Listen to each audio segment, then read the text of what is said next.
Hey, it's Les from the TV Dudes. This week, I'm thrilled to chat with actress Anja Taljaard, star of the new sci-fi film Glasshouse. A dystopian fairy tale, Glasshouse tells the story of a family surviving during a plague that causes dementia, where memory is the most precious commodity and rituals are a lifeline. Anja plays Evie, one of the sisters in the family, and brings a poignant strength to the role. We discuss the audition and making of the film, her journey into acting, and much more. Glasshouse is a frightening and beautiful film that I got to see last year at Fantastic Fest, and am so excited that it's finally available on demand digitally July 12th. Anya's fantastic in it, and everyone should check it out.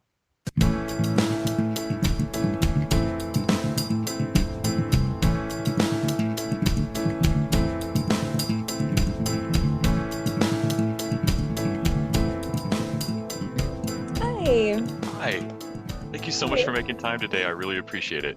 Oh no, thank you for having me. It's an absolute pleasure. I'm super happy to be doing this.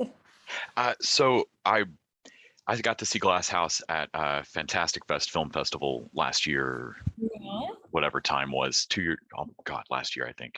Um, and then it was one of the ones on my short list of checking periodically for when is Glasshouse going to come out? When can I show this to other people? Uh, I really loved it. It was a movie I thought about for weeks after, and so I was excited to get to talk to you about.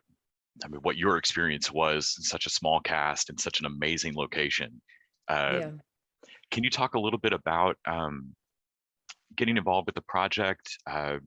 From getting to talk to the director, it I had thought that it seemed like the kind of movie that had evolved in the performances or in the rehearsal or space of it, but uh, from what I'd heard, it stayed very close to the script, uh, and I just find that so impressive. Can you talk a little bit about when you first read it, what you thought about the project? Oh, when I first read it, I was absolutely completely encapsulated. From the first moment, I had like a really strong connection to the Evie character.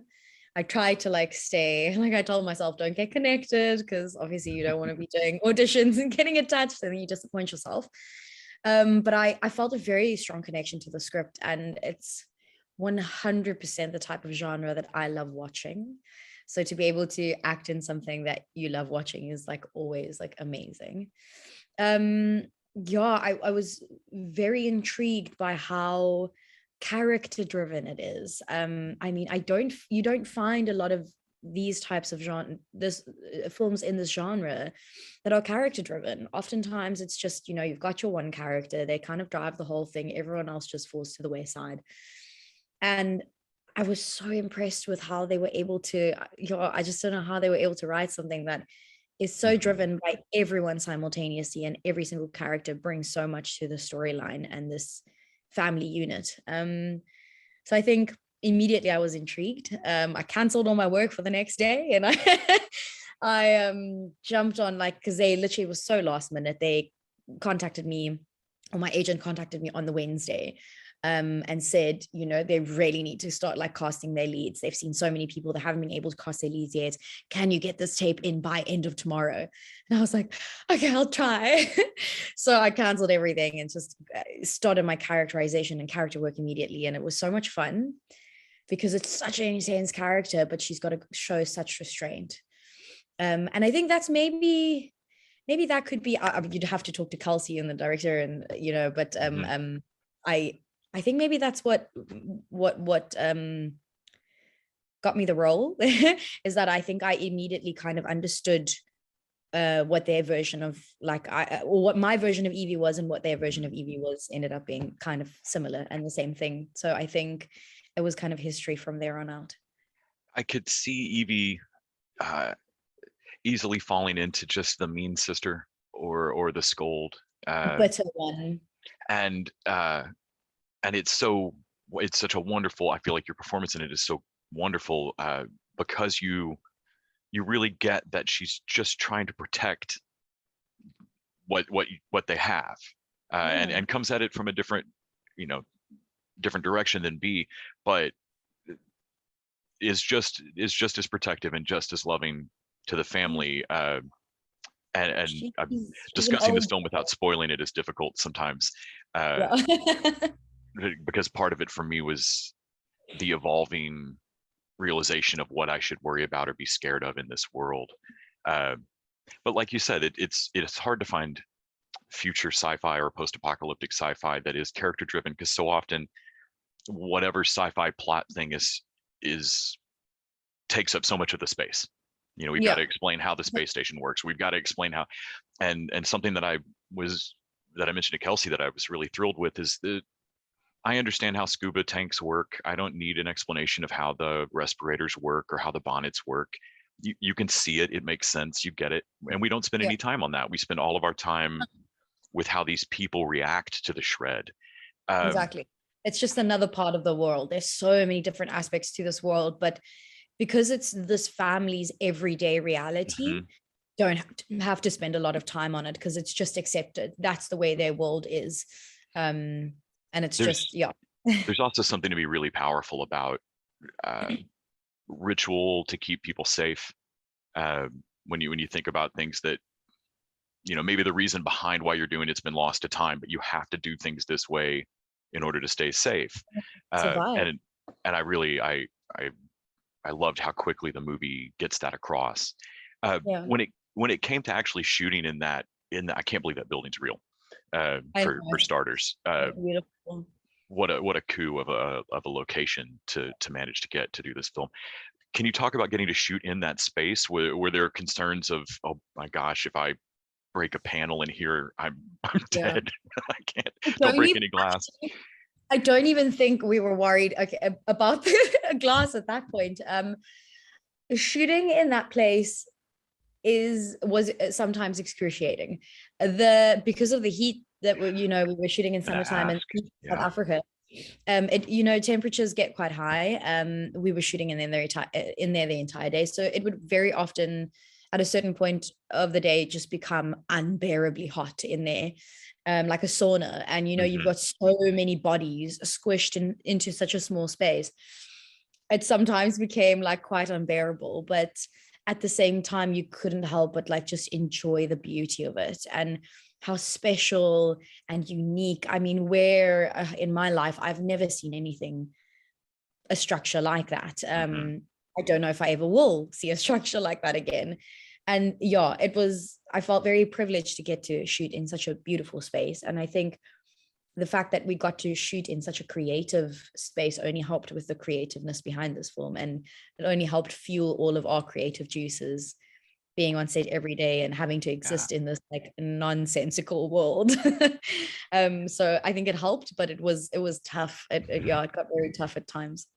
I don't think sometimes that people realize that even if you're shooting inside a house or something, the AC, the air conditioning's been turned off. Yeah. Everything's shut down for sound, and it can get ridiculously hot in Yeah. set. It's Um, crazy. Yeah. I don't think it's so many different aspects of the film industry. I don't think anyone who's not in the film industry would ever, in their wildest imagination, like think like that. Oh, that's how it works. Oh, yeah, that's how it goes. it's a bit They like seeing a wouldn't magician practice and going, "Oh, that's where the card went." Okay, Yeah, yeah, exactly. Yeah. it just Like all I makes sense love when how you people see. always also people that aren't in the industry always speak to you about like your romantic, the romantic scenes and like how is it? Like must be so romantic. I'm like, no, there's like 7 fully grown men behind that camera just staring at us and like you're uncomfortable. You're in an uncomfortable position because the camera and you need to look natural on camera. And what looks natural on camera is often the most unnatural thing you could ever do. Hmm. So like, it's not what you think at all. So it's Yeah, one of those, yeah. it's just an aspect of it. Or when you realize how much stuff is just out of frame, and Oh like, yeah. yeah, no, I'm looking at a pile of cables over here. It's not that romantic. That was literally like our existence in that conservatory. Like obviously we had so much gear. So and essentially the conservatory is like it runs like that and then it runs like that. So it's Hmm. like a cross kind of. And as we were shooting, we just had to like, okay, pack up gear to the other side and then pack gear back to that side and then pack gear in that corner. So like I feel like half of that shoot was just packing up gear and moving it to like a different corner so that Yeah, we could shoot in that corner. yeah, So new that was setup. really, Yeah. yeah. When you were, I'm always interested in what gets people over that. I guess, hump when you're a kid and you want to do something crazy, like in any entertainment job, really. There always seems to be a moment where, at least for me, it sounds silly to say out loud. You know, I'm not going to go to college and get an office job. I'm going to act. I'm going to be an actress. Mhm. Um, can you talk a little bit about uh, when that became something that you had to move on? That wasn't, you know what, I maybe I'll be in community theater, maybe I'll do this as a hobby, and then you said no, I'm going Yeah. for it. I think I did early on so I was never a kid that was involved in drama or anything like that since a young age. I only started doing drama in year 9. I don't know if you guys call it grade or year over there, Hmm. but of high school essentially. I was always too afraid, and then I did this little workshop thing. I don't know how, if my mom like got me into it, or I think my mom just wanted, it was school holidays, she just wanted to get me out of the house. And I did this workshop, and I then decided to start doing like extramural drama at the drama school. And I remember the year after, we had like this like inter little school drama competition at the drama school. And I didn't take part in the dancing category because I'm not a dancer, but every other category I took part in, and the singing, the acting, I can't remember, there were other categories as well, and I won first place in all of them. And I think that was the moment where I clicked that like this is actually something that I could do if I wanted to. Hmm. And what was most amazing is that like my peers that were with me, these were my friends, and I had all of their like parents and the judges and everyone come up to me and really like, in all honesty, like not at all, this is not like me gloating or anything, in terms like I just remember purely like having people come up to me and just saying like, you've got something, and like, don't ever stop doing this. And the moment I heard that for the first time, I think something clicked, and I realized like this is something, because it was the only thing from like a young age I remember loving. I just never had the courage to actually do it. Hmm. And that, I think, pushed me over the edge and gave me like the courage that I needed. And obviously throughout high school, parents, they try like make sure that you're gonna like do something that's gonna provide money. And so there was like obviously trying to, I was good in other things.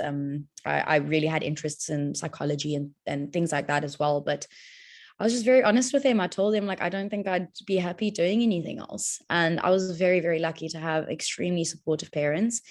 May not have been like super happy about my decision in terms of worrying about my future, but they Hmm. were very supportive and allowed me to go study drama. I got my degree in it, which is amazing. Because most other parents would be like, no, you can do drama, but just get a degree in something else so Yeah, you have a fallback. have a And I business was degree like, for no, safety. I Yeah. don't want to have to put that dream on hold for like 3 or 4 years just so that I have a fallback. I don't want to fall back. Like, this is what I want to do, and I'm going to make it work.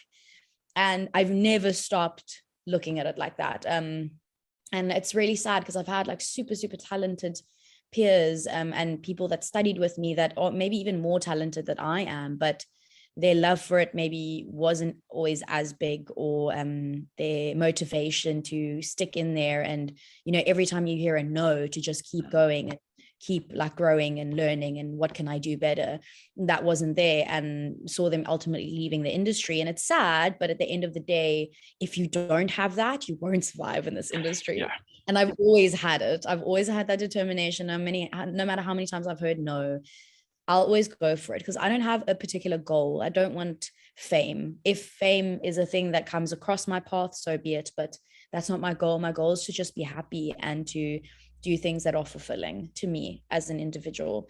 So I think that's what keeps me going. The fact that I don't have a specific thing, because if you have something that you're reaching for and you're just not getting there ever, it really, it puts you down, and it kind of like Yeah. demotivates you. So I feel like because I don't have that, I just keep going. I just keep going until the next thing comes across my path. And yeah, Um, I love what I I'm do. amazed how often I've heard from folks that, oh, like you said earlier, like you can't go into an audition and be attached to the character. You don't know if you're going to get it, and it could be factors far outside of your control and have nothing to do with your performance in the room. Exactly. You could just not have the right look, or you're a little bit too young, or Just anything.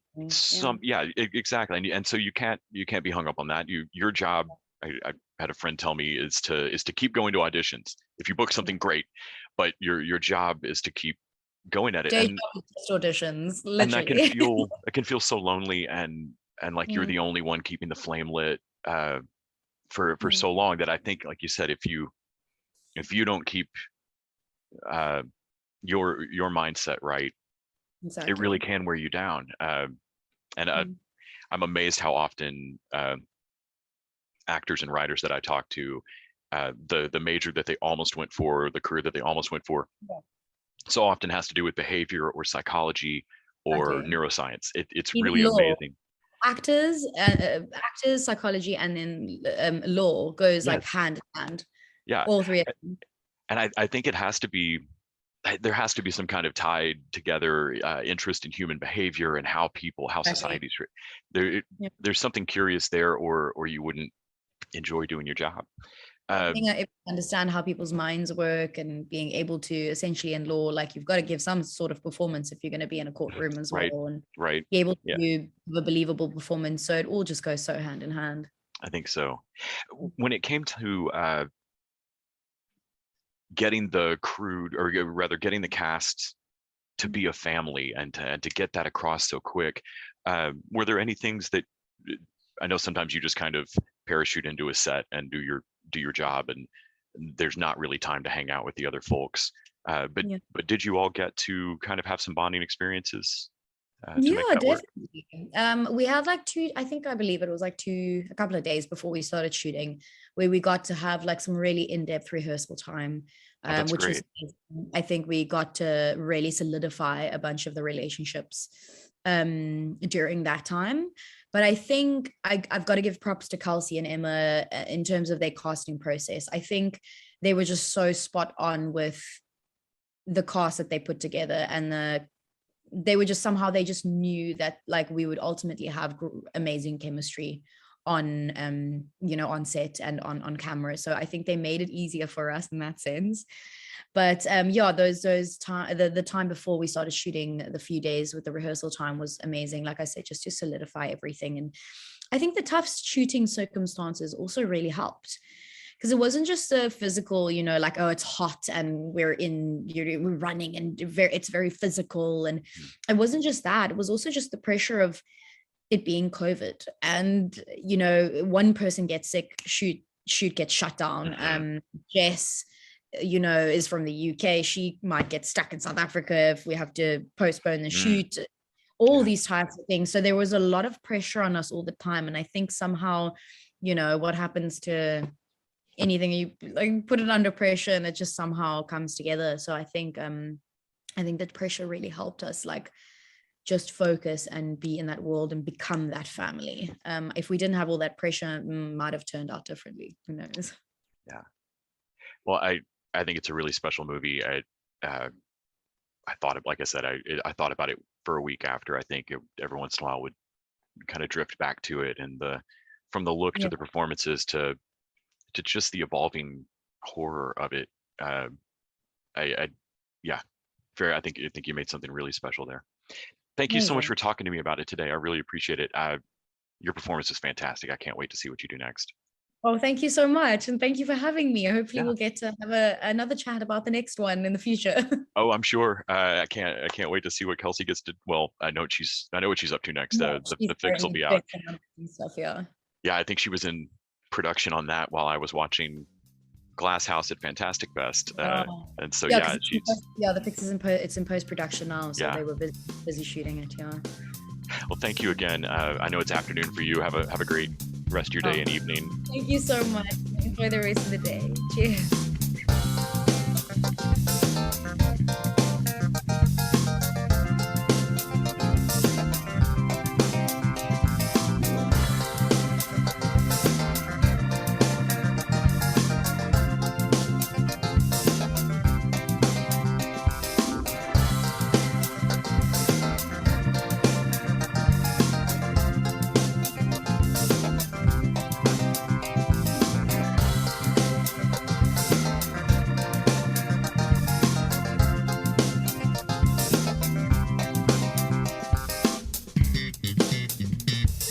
TV Dudes is an independently run podcast out of Austin, Texas. We are exclusively listener supported. If you'd like to help us out, go to patreon.com/tvdudes. You can also find us on Facebook, Twitter, and Instagram at TV Dudes. All the music for our show is done by our friend and original TV Dude Gregory J. Amani Smith. To find out more about us, go to thetvdudes.com. I'm Randy Lander. I'm Les Weiler. And I'm Kyle Scott. Thanks for listening.